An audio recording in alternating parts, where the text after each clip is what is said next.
That wasn't the plan. And yet all the cousins connected because this was part of their heritage. And it kept it moving into the next generation, into the next family. And those were the things that were important. And on the 26th, we always went to Grandma's house. For Grandma's payment. It's like nobody else did it, honestly.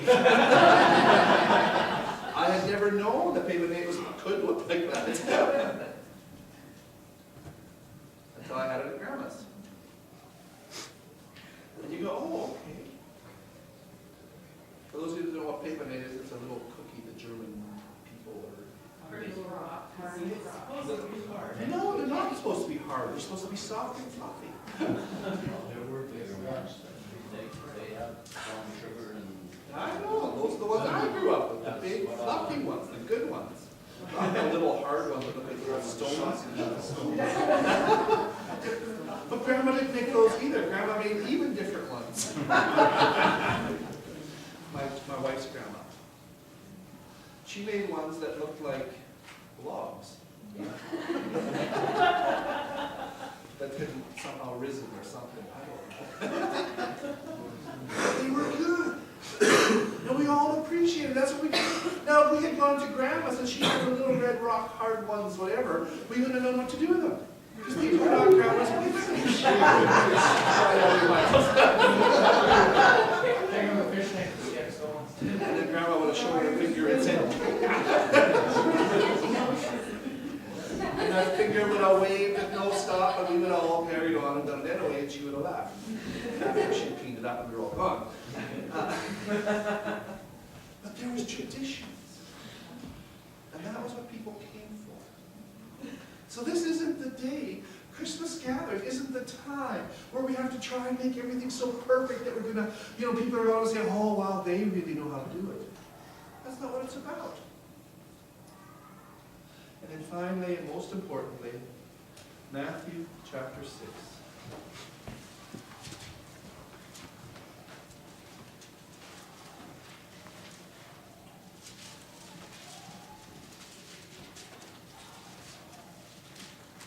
Matthew chapter 6, and verse 33. But seek ye first the kingdom of God and his righteousness, and all of these things shall be added unto you. Most importantly, try to remain calm. Reconnect early and often with God. During this time of the year, maybe just having your 10-minute devotional in the morning isn't going to be enough to keep the peace of God. You may have to draw away throughout the day and just spend a little time quieting yourself, refocusing yourself, and saying what is really important. So Aunt Betty shows up with bright green cranberry sauce. It's okay. As long as it's not poisonous, we'll all laugh about it later. It's not the issue. Don't worry. Have that time with God, reconnect with God, seek first the kingdom of God, and then all the rest is going to come already. So your prayer time in the morning might not be enough to fix the stress of the day-to-day Christmas activity. You may not just be able to say, okay, I have my devotional in the morning, so I'm ready and I'm set and I'm gone. So take a moment to reconnect with the Lord throughout the day. Check to see what's important to Him. So the new baby grabbed the tablecloth and the gravy tipped on the table and we have to eat without the red tablecloth. The world is not going to come to an end because of that.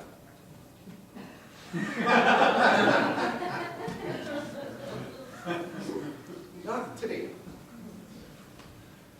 Get past it. Yes, the child should be trained. Give them a book by child training from Michael Pearl. For Christmas. Merry Christmas. Then move on.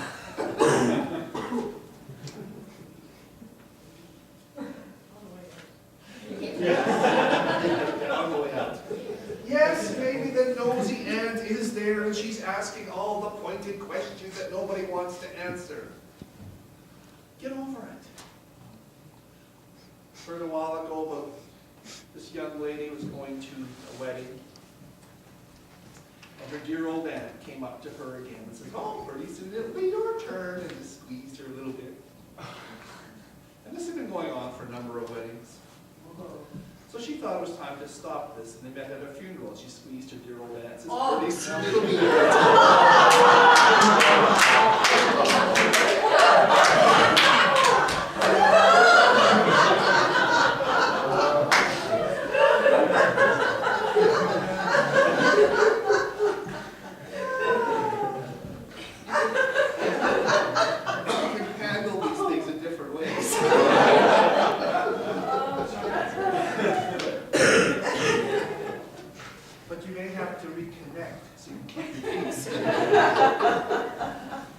reconnect with God.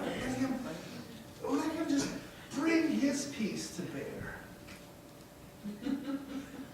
Find out what's important to God. Do you think it's more important to God whether the gravy boat matches the platter or not? Or do you think it's more important to God about whether the family's coming together and experiencing his love?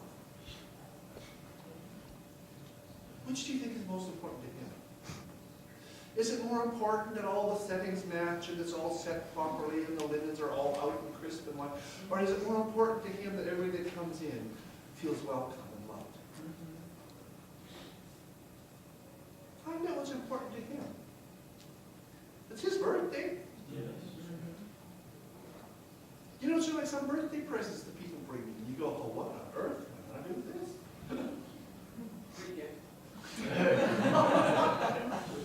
Wrap it. You know, we're having the Lord's birthday. We don't bother to ask what's important to him. What's important is that the light is right and the tree is down and the tinsel is all hung and you know the turkey is all on the ground and everything is this and everything that. That's got to be. No, that's what's important to me. Well, what's important to the Lord?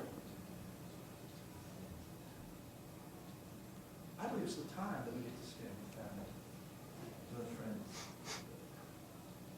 So connect, see what's important to him, remember to give thanks and reflect on his goodness. Don't neglect the family altars that will keep every member of the family sane and spiritually intact throughout this joyous season. Connect. Remember the family altar.